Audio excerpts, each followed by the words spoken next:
ഈ വരുന്ന അയ്യപ്പ ഭക്തരുടെ മേൽ വലിയ രീതിയിൽ തന്നെ വ്രണപ്പെടുത്തുന്ന രീതിയിലുള്ള ചില പരാമർശങ്ങളൊക്കെ CPM-ന്റെയും ഒപ്പം തന്നെ സംസ്ഥാന സർക്കാരിന്റെ ഭാഗത്തു നിന്നുള്ള മന്ത്രിമാരുടെയൊക്കെ നമ്മൾ അന്ന് കണ്ടതാണ്, അന്ന് കേട്ടതാണ്. വ്രണിത ഹൃദയരായി നമ്മളെല്ലാം അത് കേട്ടതാണ്. പക്ഷെ ഇനി ഈ സർക്കാർ തന്നെയാണ് പിന്നീട് വീടുകളിൽ കയറിപ്പോയി ഞങ്ങൾ എടുത്ത തീരുമാനം തെറ്റായിപ്പോയി എന്ന് ലോക്സഭാ ഇലക്ഷനിലെ ഏറ്റവും വലിയ തിരിച്ചടിക്ക് ശേഷം തീരുമാനമെടുത്തത്. അതിനുശേഷം 2021 ശേഷം പല രീതിയിലുള്ള മാറ്റങ്ങൾ നമ്മൾ കണ്ടു. ഏറ്റവും ഒടുവിൽ 2024 പമ്പ മണൽ തിട്ടയെ സാക്ഷി നിർത്തി ഒരു ആഗോള അയ്യപ്പ സംഗമം നടത്തിയത് നമ്മൾ കണ്ടു. ഞങ്ങൾ വിശ്വാസികൾക്കൊപ്പമാണ് എന്ന് പലകുറി പറയുന്നത് കണ്ടു. എന്നാൽ അതൊക്കെ തീവട്ടിക്കൊള്ളയിലേക്ക് കാര്യങ്ങൾ കൊണ്ടുപോകുന്ന കാര്യങ്ങൾ ഇപ്പോൾ കേരളം ഇങ്ങനെ അറിഞ്ഞുകൊണ്ടിരിക്കുകയാണ്. എന്തായാലും ഈ വിഷയത്തിൽ ശക്തമായി തന്നെ ഇപ്പോൾ പ്രതിരോധത്തിലായിരിക്കുന്നത് സംസ്ഥാന സർക്കാരും CPM തന്നെയാണ്. കൃഷ്ണരാജ്, ഷാമിലേക്ക് ഒരു നിമിഷം വരാം. ഒരു അപ്ഡേഷൻ കൂടി വരുന്നുണ്ട്. അതായത് മാർച്ച് 15 മുൻപ് വാദങ്ങൾ എഴുതി നൽകണം, ഏപ്രിൽ 7 മുതൽ വാദം കേൾക്കും എന്നതാണ്. ശ്രീകാന്ത്,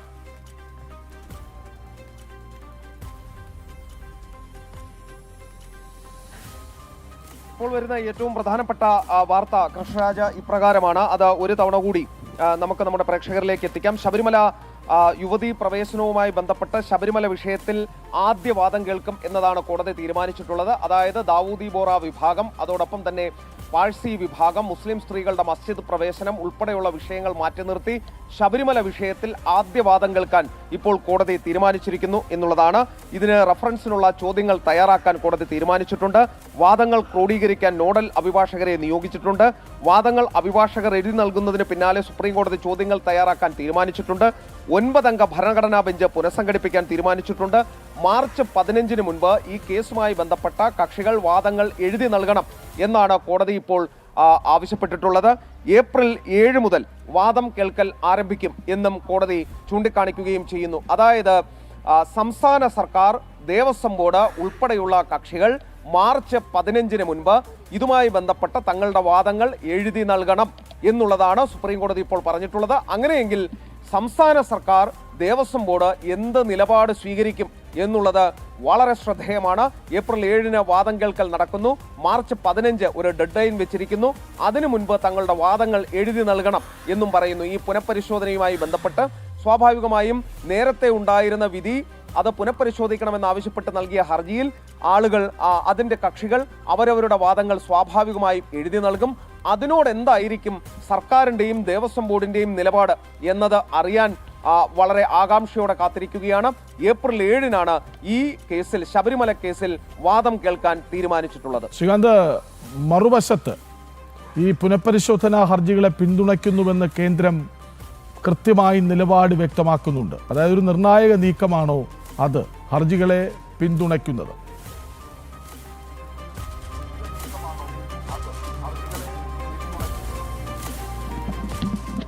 സ്വാഭാവികമായും പുനഃപരിശോധനാ ഹർജികൾ അവിടെ ആചാരാനുഷ്ഠാനങ്ങൾ സംരക്ഷിക്കണം.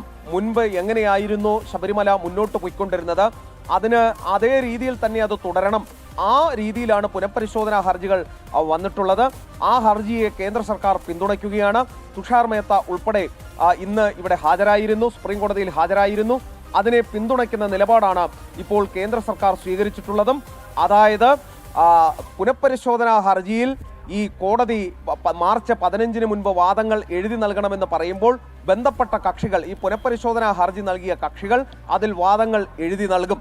ആ എഴുതി നൽകുന്ന വാദങ്ങളിന്മേൽ ഏപ്രിൽ 7 വാദം നടക്കുമ്പോൾ കേന്ദ്ര സർക്കാരിന്റെ നിലപാട് എന്തായിരിക്കും എന്ന് തുഷാർ മേത്ത, സോളിസിറ്റർ ജനറൽ, ഇതിനോടകം തന്നെ വ്യക്തമാക്കിയിട്ടുണ്ട്. പുനഃപരിശോധനാ ഹർജികളെ പിന്തുണയ്ക്കാനാണ് കേന്ദ്ര സർക്കാരിന്റെ തീരുമാനം. അതായത് ഭക്തർക്കൊപ്പം, ശബരിമലയ്ക്കൊപ്പമാണ് നരേന്ദ്രമോദി സർക്കാർ എന്ന് സുപ്രീം കോടതിയിൽ ഇന്ന് വ്യക്തമാവുകയാണ്. ഇനി അറിയേണ്ടത് ആ വാദം കേൾക്കൽ നടക്കുമ്പോൾ പിണറായി വിജയൻ സർക്കാർ ആർക്കൊപ്പം നിൽക്കും എന്നുള്ളതും. ശരി, ശ്രീകാന്താണ് വിവരങ്ങൾ നൽകിയത്. ശ്യാമിലേക്ക് വീണ്ടും. ശ്യാംബാബു, അതായത് ഒരു വശത്ത് ശബരിമലയിലെ സ്വർണം മുഴുവൻ കട്ടു എന്ന ആരോപണം, അതിന് തെളിവുകൾ, പ്രതികളായി CPM നേതാക്കൾ അകത്ത്. മറുവശത്ത് ഇതെല്ലാം മറച്ചുപിടിക്കാൻ അയ്യപ്പ സംഗമം പമ്പയിൽ നടത്തുന്നു. അവിടെ പണം വാരി അടിച്ചുമാറ്റി കോടികൾ, പറഞ്ഞതൊക്കെ കള്ളമാണെന്ന് തെളിയുന്നു. മുൻപത്തെ ശബരിമല യുവതീ പ്രവേശനവുമായി ബന്ധപ്പെട്ട് CPM നേരിട്ട പ്രതിസന്ധി എത്രമാത്രം എന്നറിയാം. അതിനുശേഷം ഗൃഹസമ്പർക്കം നടത്തി ഞങ്ങൾ മാന്യന്മാരാണ്, മര്യാദക്കാരാണെന്ന് വരുത്തി തീർക്കാൻ ഒരു ശ്രമം നടത്തി, അതും പാളിപ്പോയി. അങ്ങനെ ശബരിമലയുമായി ബന്ധപ്പെട്ട് എല്ലാ മേഖലകളിലും അമ്പേ നാണം കെട്ട് നിൽക്കുന്ന ഒരു സർക്കാരാണ്. അപ്പോൾ കരുതിക്കൂട്ടി ഒരു ആളെപ്പറ്റിക്കൽ തീരുമാനത്തിലേക്ക് CPM പോകും എന്നാണോ MV ഗോവിന്ദന്റെ വാക്കുകളിൽ മനസ്സിലാക്കേണ്ടത്? തീർച്ചയായും കൃഷ്ണരാജ്, ഈ നിലവിൽ ബഹുമാനപ്പെട്ട സുപ്രീം കോടതിയുടെ ഭാഗത്ത് നിന്ന് ഈ 9-അംഗ ഭരണഘടനാ ബെഞ്ച് എങ്ങനെയൊക്കെയാണ് ഈ വാദം കേൾക്കുക എന്നതിൻ്റെ ഒരു ലിസ്റ്റ് ഇപ്പോൾ നമുക്ക് ലഭ്യമായിട്ടുണ്ട്. അത് പ്രകാരവും നമ്മുടെ സംസ്ഥാനത്തിൻ്റെ ഇലക്ഷൻ ആ സമയത്താണ് എന്നുള്ളത് വെച്ച് നോക്കുകയാണെങ്കിൽ ഏറ്റവും പ്രധാനപ്പെട്ട ഒരു സാഹചര്യത്തിലേക്ക് പോകുമ്പോൾ ഏറ്റവും കൂടുതൽ സമ്മർദ്ദത്തിലാകുന്നത് CPM-ഉം സംസ്ഥാന സർക്കാരും എന്നതിൽ ഒരു തെറ്റുമില്ല. ഇതിൽ ഏപ്രിൽ 7-ന് 2026 ഏപ്രിൽ 7-ന് രാവിലെ 10:30 ആദ്യ കേസായി തന്നെ 9-അംഗ ബെഞ്ച് ഇരിക്കും. ബഹുമാനപ്പെട്ട സുപ്രീം കോടതി ചീഫ് ജസ്റ്റിസ് അധ്യക്ഷനായ 9-അംഗ ബെഞ്ചാണ് ഇരിക്കുക.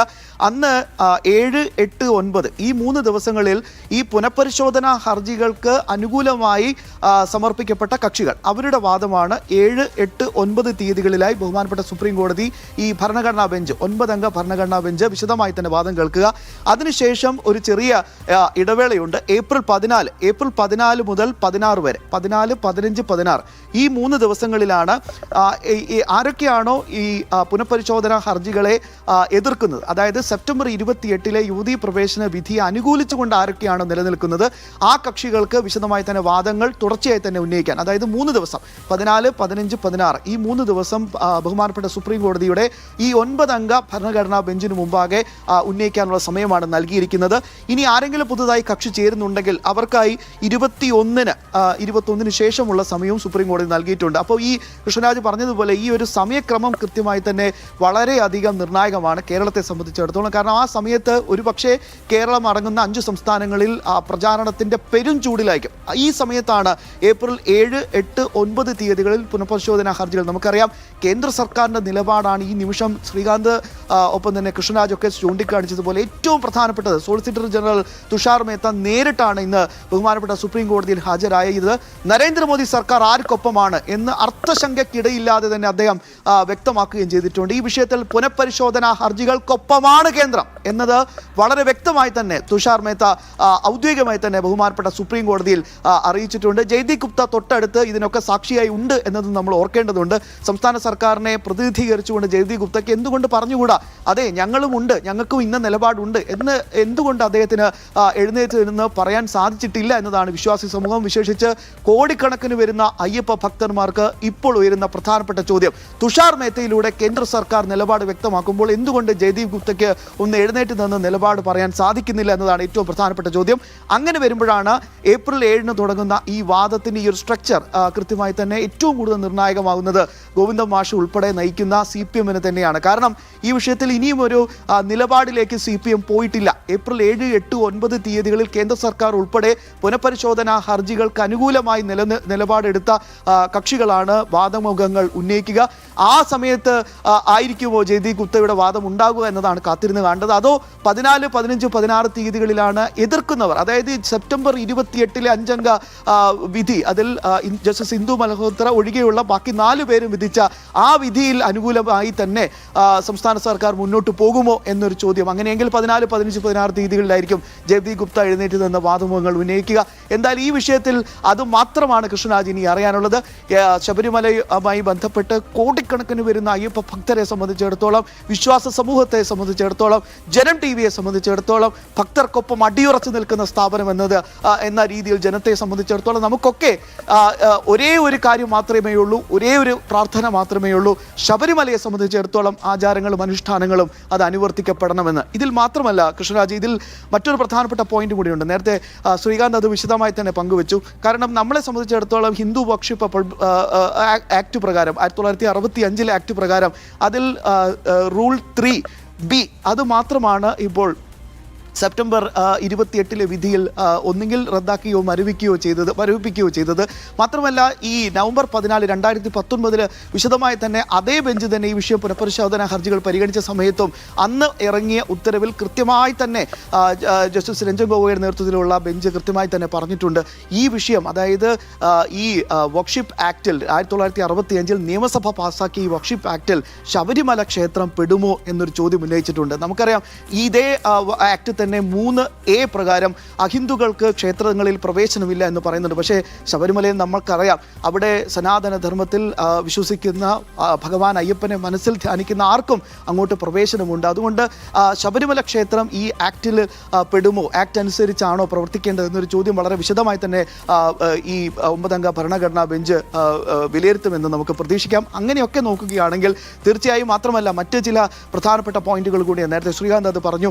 ഒന്ന്, ഈ ദാവു ബോറ കമ്മ്യൂണിറ്റിയിലെ വിഷയം, പാഴ്സി കല്യാണം കഴിഞ്ഞു പോകുന്ന പാഴ്സി പെൺകുട്ടികൾക്ക് അവർക്ക് തിരിച്ച് അവരുടെ ആരാധനാലയത്തിൽ കയറാൻ സാധിക്കുമെന്ന വിഷയം. അതിനേക്കാൾ ഉപരി മുസ്ലിം പെൺകുട്ടികൾക്ക്, സ്ത്രീകൾക്ക്, യുവതികൾക്ക് അവർക്ക് ആരാധനാലയത്തിൽ, പള്ളികളിൽ കയറാൻ സാധിക്കുമെന്ന വിഷയം. അങ്ങനെ 67 ഹർജികളാണ് ഇതുമായി ബന്ധപ്പെട്ട്, മതസ്വാതന്ത്ര്യവുമായി ബന്ധപ്പെട്ട് ബഹുമാനപ്പെട്ട സുപ്രീം കോടതിയുടെ 9-അംഗ ബെഞ്ചിലേക്ക് വിശദമായി തന്നെ വാദം കേൾക്കാൻ അല്ലെങ്കിൽ പരിഗണിക്കപ്പെടാൻ പോകുന്നതാണ് ഏറ്റവും പ്രധാനപ്പെട്ട കാര്യം. എന്തായാലും കൃഷ്ണരാജ്, ഇതിൽ ഒരേ ഒരു കാര്യം മാത്രമേ നമുക്ക് ഇതിനകത്ത് കൃത്യമായി കൺക്ലൂഡ് ചെയ്യാനുള്ളൂ. അതിൽ ഒന്ന് മാത്രമേ ഉള്ളൂ. CPM-നെ സംബന്ധിച്ചിടത്തോളം ഒരു നിലപാട് ഈ വിഷയത്തിൽ ഉണ്ടോ എന്നൊരു ചോദ്യം മാത്രമേ നമുക്കും ചോദിക്കാനുള്ളൂ.